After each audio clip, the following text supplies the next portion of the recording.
Hello guys, welcome to a new video from the channel. This time we check how to send live snap from gallery without media upload. So let's start. I'm here on Snap, as you can see. Let's down the menu in the left corner, and here you can select many options that you prefer.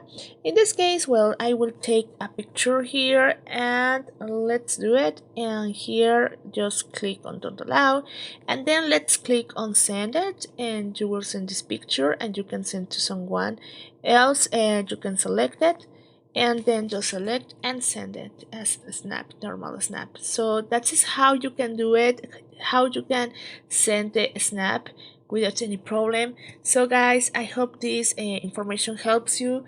Thank you for watching this video. Remember to subscribe and thumb up to this video.